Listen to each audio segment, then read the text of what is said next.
දැන් මහ බැංකුව හොරා කාලා බලය ගත්තු ගමන් මහ බැංකුව හොරා කාලා වැඩේ පටන් ගත්තු අයියලා එතනින් නොනැවති විදේශ රටවල බැංකු හොරා කරන මට්ටමටම දැන් වැඩේ ව්‍යාප්ත කරලා තියෙනවා. සාමාන්‍යයෙන් සෝමාලියාවේ ඉන්නේ මූදු මංකොල්ලකාරයෝ දැන් මුළු ලෝකෙම දන්නවා ලංකාවේ ඉන්නේ බැංකු මංකොල්ලකාරයෝ. Hello there and a very good evening. You're watching Sri Lanka's most watched English primetime news bulletin. I'm Sonali Vanikabaduge. And I'm Shahan Rampati. Good evening. Well, as we have been doing over the past several months, News First has been closely covering the proceedings at the Presidential Commission of Inquiry on the issuance of bonds. We'll take a look at that in short while. But let's first take a look at your headlines tonight. Railway strike action called off. Major disruption caused to passengers across the country. Attorneys hit out at slow progress of Lasantha Wickramatunge murder investigation. Notices issued on Deputy Minister Ranjan Ramanayake for contempt of court. Perpetual Treasuries paid 94 million rupees in bribes to EPF codenamed Charlie in 2014.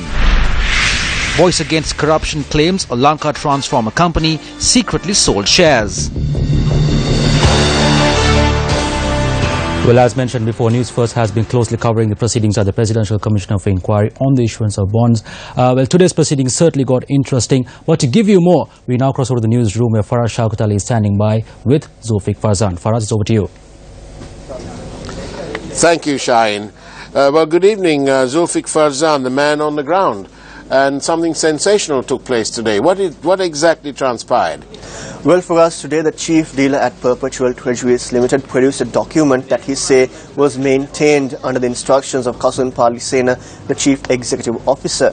Now, this document shows the payment records by Perpetual Treasuries Limited to Perpetual Asset Management Private Limited, Perpetual Capital Private Limited, and W.M. Mendes and Company Private Limited for forward payment to three individuals known by their codes Charlie, Tango, and Car. And do we know who these forward payment code-named people are, Charlie, Tango and Car? Well, for us, according to Nuan Salgado, Charlie refers to the point person of contact PTL had in the Employees Provident Fund. Now, he said from 2014 to September 2015, that person was called Udaya Seelan, and after September 2015, it was Indika Saman Kumara who was Charlie, working on behalf of PTL. So there were actually two Charlies. There was Charlie under the Cabral administration and a Charlie under the Mahendran administration. Indeed, Fawaz. Now, in addition, you might recall that the previously deleted phone calls on the PTL telephone system revealed a name called Little Johnny. Indeed. Who is Little Johnny? Well, according to Nuan Salgado, Little Johnny refers to a person by the name of Kavin Karunamurthy who worked at the DFCC Bank, and it also refers to one person who worked at the Employees Trust Fund. Now, meanwhile, another name transpired in the document that was produced by Nuan Salgado, that is Wolverine. According to Nuan Salgado, Wolverine refers to Naveen Anuradha, who was attached to the National Savings Bank. And what was his role at the National Savings Bank? It is reported that this individual was also a dealer in primary and secondary market relating to government securities. Now then, you talk of forward payments. What was the amount involved and what was the time period? Well, for us, according to the calculations done at the commission led by Justice Prasanna Jayawardena, who in fact did those calculations, from July 17, 2014 to December 30th, 2014, Charlie had been paid over 94 million rupees on 18 separate occasions. That's around 5.2 million per occasion that had been paid to Charlie. I want to just make sure that you said December 2014. Yes. This was still under the former governor. Exactly. I see. And so, but that's an astonishing amount of money. Over 5 months at an average of just over 18 million a month. Exactly. And for us... And was this all in cash? We don't know how the payments were made. Do we know if they've paid tax on it? We don't know how that was done. But Justice Prasanna Jayawardena said that since 2014, Perpetual Treasuries Limited had been bribing the point of contact persons at these institutions with large sums of money. Nuwan Salgado said, yes, they were giving bribes for the sensitive information and market-sensitive information that had been given to them by these people. So, in essence, the perpetual treasuries were being accused of bribing their way right from the inception, right from the time they started trading, virtually. It appears so. This is absolutely astonishing news. Zulfik, how do you feel as a contributor to the EPF? How do you feel? Well, quoting from the words of Justice Prasanna Jayawardena, if it was a bribe, it is indeed a crime. And what would you like to see happen to these people who've committed this crime? Well, everyone would like to see justice being served. And do you believe that justice will be served? I believe so, that the commissioners would, in fact, in their report, make the relevant recommendations after considering all the evidence that has come through over the past 9 months. It is absolutely significant, isn't it, that for a matter that was sort of poo-pooed by the authorities when we first broke this in March 2015, the full extent of the treacherous activities of these people involved has now become known thanks to the activities of the Presidential Commission of Inquiry and, of course, the wonderful work being done by the Attorney General's Department. Zulfik, do you think that the proceedings of the Commission of Inquiry are now coming to an end? Yes, the proceedings are drawing to a close, and today the evidence of Arjuna Mahendran concluded, and tomorrow Nuwan Salgado will be testifying, followed with testimony by another dealer at Perpetual Treasuries, and then finally a member of the Mantri Board. And Zulfik, are there any indications as to how long before the report comes out? Well, for us, the tenure of the Presidential Commission of Inquiry is expected to end on the 27th of October. Right. So if the recording of evidence concludes in the coming days, the remaining days or the few weeks will be used by the Commission to obtain the submissions by the councils and also go through the evidence and consider the evidence and then finally make their report. Zulfik Farzan, thank you very much for reporting on this so very diligently. Thank you very much. And it's back to Shaheen now. Thank you. Well, thank you very much for us. As Newsfirst, as we said before, Newsfirst will keep a close eye and cover the proceedings at the Presidential Commission of Inquiry. But in the meantime, let's take a look at the opposing views surrounding the central bank bond scam. Mahendran, who was appointed in February 2015, robbed the central bank in broad daylight. He is a Singaporean citizen. The chairman of Litrogas was an appointment of Ravi Karunanayake, and he has got together with a few foreigners and broken into a bank in Taiwan from Sri Lanka. So it goes without saying that it will only be a matter of time for these goons to break into a cupboard at home. Technically, the Criminal Investigations Department should record the evidence and statements on the fraud and corruption. There should be an investigation on how Ravi Karunayake's wife was given that kind of money. But no, that is not happening. Yesterday, the chairman and general secretary of the United National Party appeared before the Presidential Commission of Inquiry, and the assistant leader of the party lost his ministerial position. So we asked Ranil Wickremesinghe, will you also go before the Presidential Commission of Inquiry and say these party members were involved in this without your knowledge, or will you stay back in Finland? The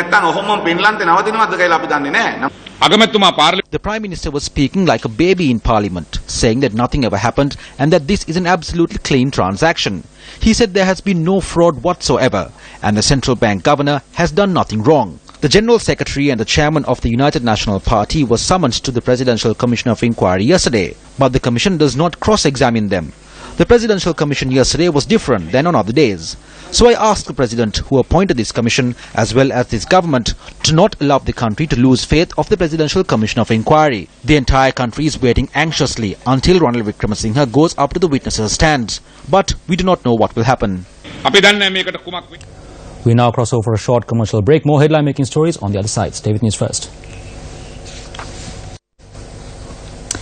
Welcome back. On to one of our other headline-making stories tonight. Railway drivers and operators decided to call off their trade union action following discussions with the Secretary to the President. The President's media unit noted that based on the President's instructions, a committee headed by the Secretary to the Ministry of Transport will be formed to look into the issue. Now, the strike action was launched last night unannounced in order to protest against the change in criteria for the recruitment of employees. Thousands of commuters were left stranded. Due to the trade union action, a majority of people refrained from using the train services. However, the Fort and Maradana railway stations did not operate several train turns. There was a great deal of opposition against the trade unions as the strike was unannounced. Due to the trade union action, the night mail train as well as intercity trains that were to commence from the Fort and Maradana railway stations were cancelled last evening. A tense situation erupted at the Fort railway station due to this.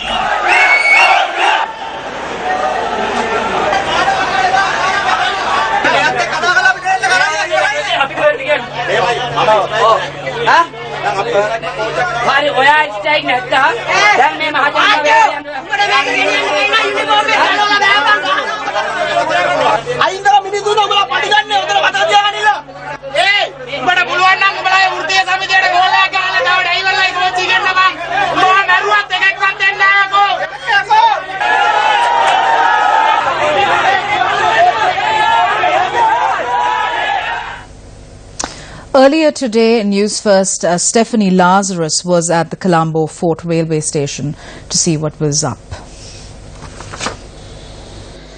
Well, it's close to 12 noon, and usually on a Thursday afternoon or at any day, this is the busiest railway station in central Colombo. But today it's not the case. This is a Fort railway station on a busy day, and this is how it was seen today. The Fort railway station, where close to 0.2 million passengers commute daily, is just an example of one railway station that had its function stalled out of several hundreds which are spread across the island. The strike action staged by the railway drivers and guards resulted in the restriction of train travel to just 10 trips out of the usual 360 train trips. Newlyweds Philip and Alexander, who arrived in the country from Germany yesterday, did not get a good head start as they were too left stranded with no trains operating from the Fort railway station. Yeah, well, the transport services, maybe they have to offer different kind of services like buses, or maybe they have can organize a different company for private driving service. Against this backdrop, train services dedicated to assist the tourists were also on a standstill. State and privately owned companies were scrambling today to keep their businesses going despite the strike action. When we spoke to the general manager of a privately owned train tour company, he said that the strike action had caused them to cancel off entire charter trains, which were reserved for today until further notice, as the engine drivers they were seeking assistance from were affiliated to the Sri Lanka Railway Department. Convening a media briefing today, the Voice Against Corruption movement made revelations of a share transaction at Lanka Transformer or LTL Holdings. LTL project සමාගම දැන් තියෙන සීලක් නමේ. LTL project සමාගමේ කොටස් LTL projects now goes by the name SEALEX. There has been no approval from the subject ministry for a sale of shares or share takeover of this company. We are not making this claim. In fact, it is detailed in a letter addressed to us by the Ministry of Power and Renewable Energy. It is the Treasury that gives the final approval, but this has not happened. The directors of LTL are UD Jayawardena, Mr. Marika and Mr. Pittigala. And what have they done? They have transferred ownership of the state-owned enterprise to their close associates and a former assistant finance manager at the Ceylon Electricity Board. They have presented this for board approval as well. Kulakula Surya Malcolm Fernando, who is in the board of directors at SEALEX Engineering Private Limited, is a former additional finance manager at the Ceylon Electricity Board. How did this board of directors get ownership of a company? How do they come to own SEALEX Engineering Private Limited? Here you have theft, fraud and corruption. We are in the process of filing a case for the illegal sale of LTL Projects Private Limited, a subsidiary of Lanka Transformers, under several names.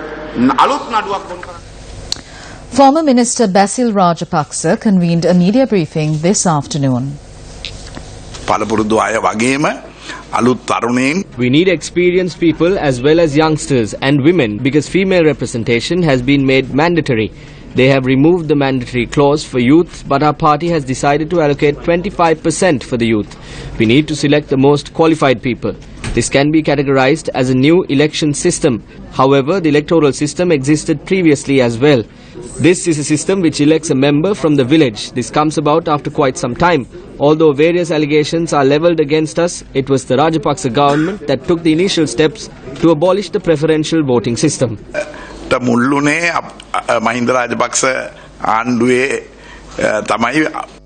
A journalist questioned the former minister regarding allegations being levelled by the media. I respect all media institutions, therefore I do not wish to react to them at this time. I am someone who respects the media. The Mattala International Airport was featured on the website of the internationally acclaimed Condé Nast traveller, but not in a good way. According to Condé Nast Traveller, the $200 million airport sees an average of around 7 passengers a day. By 2016, the airport was entertaining 2 aircraft a week, while this figure has dropped to a single airline operator by today. The article notes that at the world's least busy airport, the Mahinda Rajapaksa International Airport in Mattala, you would never run into any queues. Each year, more than 100 million people pour through Hartsfield-Jackson Atlanta International, the busiest airport in the world, and each day, more than 260,000 people fly out of Beijing Capital International Airport, the second busiest. The Mattala Airport was built with 12 check-in counters and 110,000 square feet of terminal space built to accommodate 1 million passengers. While such an expensive infrastructure project wastes away, the supporting infrastructure built for the airport is also being wasted. Around 1,000 lampposts which line the road leading to the Mattala International Airport have been looted by thieves.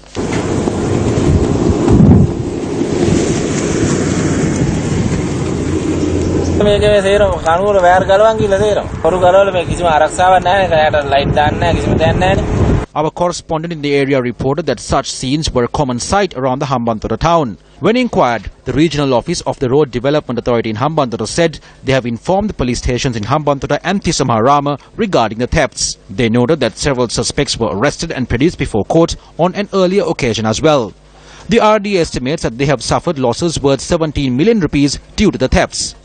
While plans for the future of the world's emptiest airport are uncertain, the staff will continue to busy itself with tasks like chasing elephants off the runway.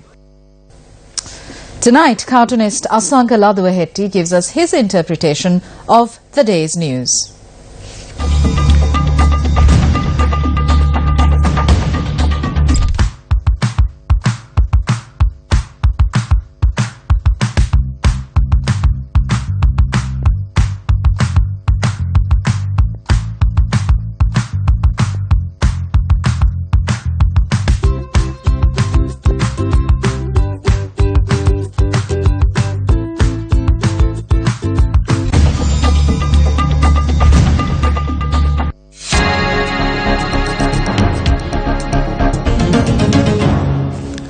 A report which contains recommendations for the speedy and effective implementation of criminal justice was presented to President Maithripala Sirisena today. The report was compiled by the Sectoral Oversight Committee on Legal Affairs and Media and was presented to the President by Deputy Minister Ajit P. Pereira.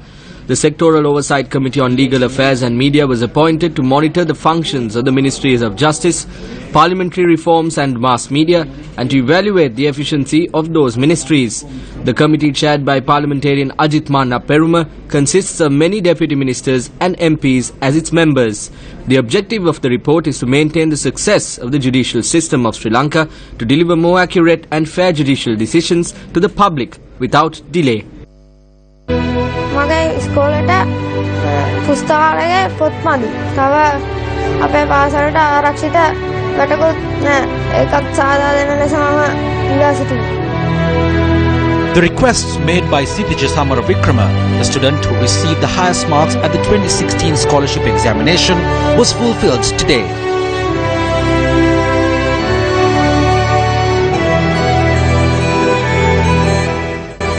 Gammadda, marching forward. That was Sithija Niran Samaravikrama, who was the island first in the Grade 5 scholarship examination last year, obtaining 196 marks. The request he made 1 year ago was fulfilled by Gammadda today.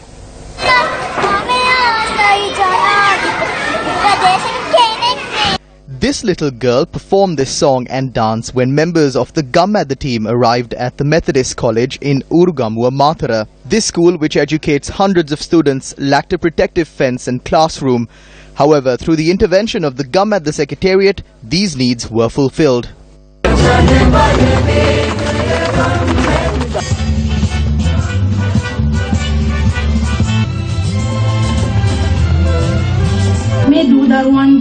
The Sirius Media Network and Gammadda has fulfilled one of the greatest needs of the children of the school. The members of the media network identify issues which escape the attention of many and fulfill these needs. The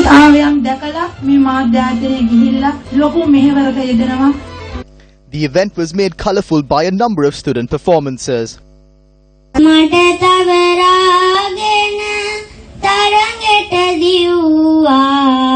We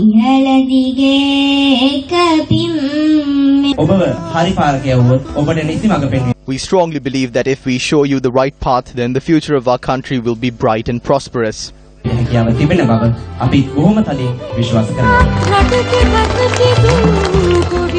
Gammadda, which is for the people and by the people, powers on with each project.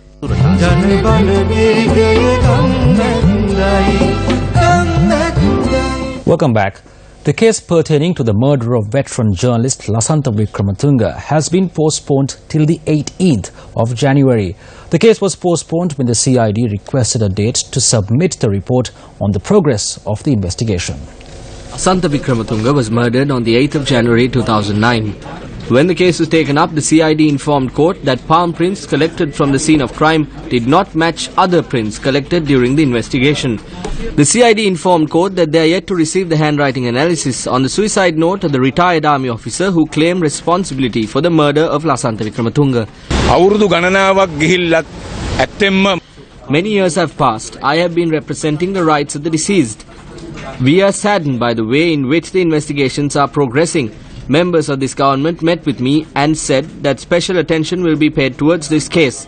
However, you cannot see any progress. Lasantha Wickrematunge's journalist notebook was taken into custody. Usually, when an object is taken into custody, a PR number is issued. However, it has been revealed that these PR numbers are also different.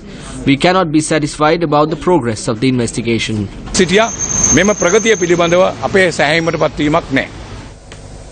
Notice was issued today on Deputy Minister Ranjan Ramanayake to appear before the Supreme Court on the 25th of this month over a petition filed against him for contempt of court. The petitioner points out that the statement made by Ranjan Ramanayake stating that most of the judges and lawyers are corrupt amounts to defamation and contempt. The petition has been filed by Venerable Magal Kande Sudanta Thera and retired army officer Sunil Pereira. Thereby, notice was issued for the Deputy Minister to appear before the Supreme Court. 3 separate amendment bills on Pradeshia Sabhas, urban councils and municipal councils which were passed in Parliament were signed into law by Speaker Karu Jayasuriya today. The amendment bills were signed at the office of the Speaker in Parliament this afternoon. The responsibility of Parliament has been fulfilled. The rest needs to be conducted by the Minister of Provincial Councils and Local Government. The Prime Minister and the Subject Minister pledged in Parliament to hold the local government election in January and the Provincial Council election in March. We hope that they can fulfill their promise. I will be providing the necessary legislation to the Elections Commission tomorrow. By next week, we hope to calculate the number of members for each local government body.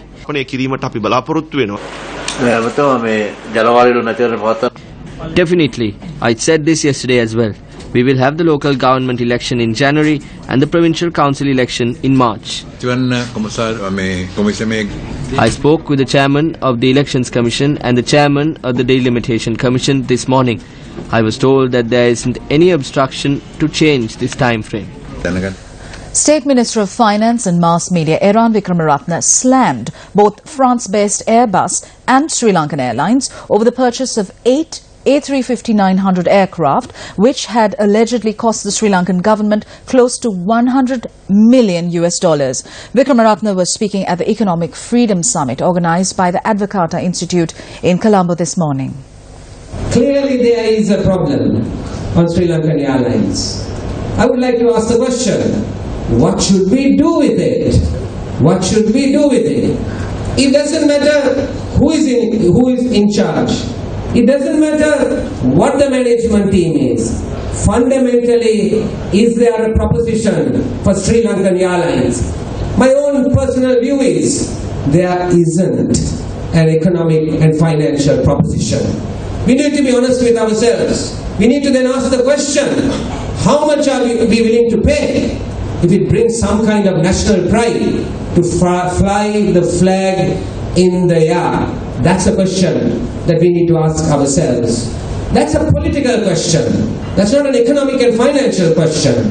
A political question needs a political answer.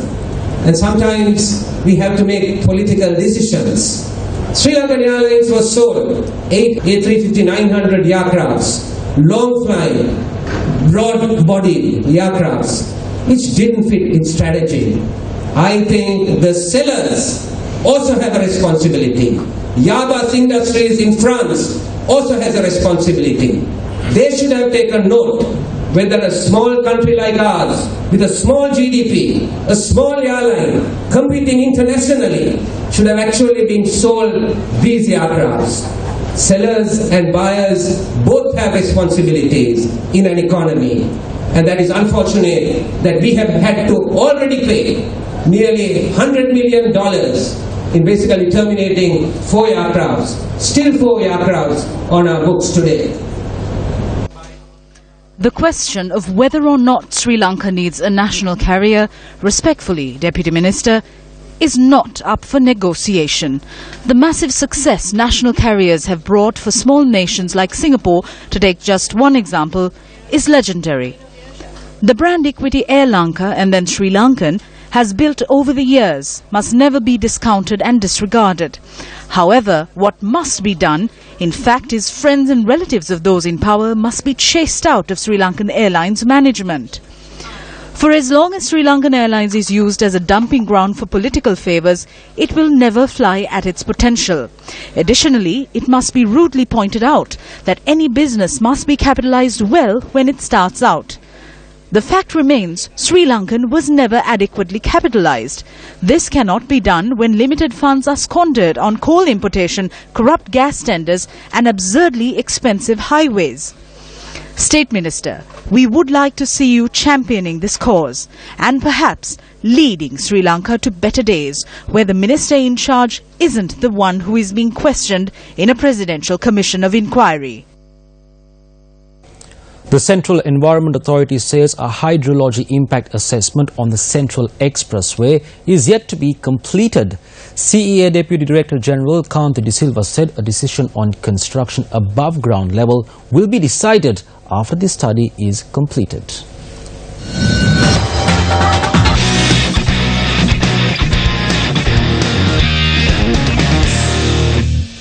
The Queen's baton relay for the 2018 Commonwealth Games in Gold Coast, Australia, reached Sri Lanka today. The baton relay, which began from Buckingham Palace, will travel across the world in 388 days. The official delegation carrying the baton arrived at the Bandaranaike International Airport today and they were welcomed by Minister of Sports Dayasri Jayasekara. The Australian High Commissioner as well as members of the National Olympic Committee were also present at the occasion. Several ceremonies have already been organised around the country to welcome the Queen's baton relay. The 2018 Commonwealth Games will begin on the 4th of April and continue till the 15th. Well, coming up next after news is a special edition of The Hot Seat, where we discuss the situation in the Maldivian Parliament with 2 members of the Maldivian Joint Opposition. Well, we leave you tonight with cartoonist Asanga Ladwahetti's take on tonight's news. I'm Sonali Wanika Badage. And I'm Shahan Jurampati. Good night and take care.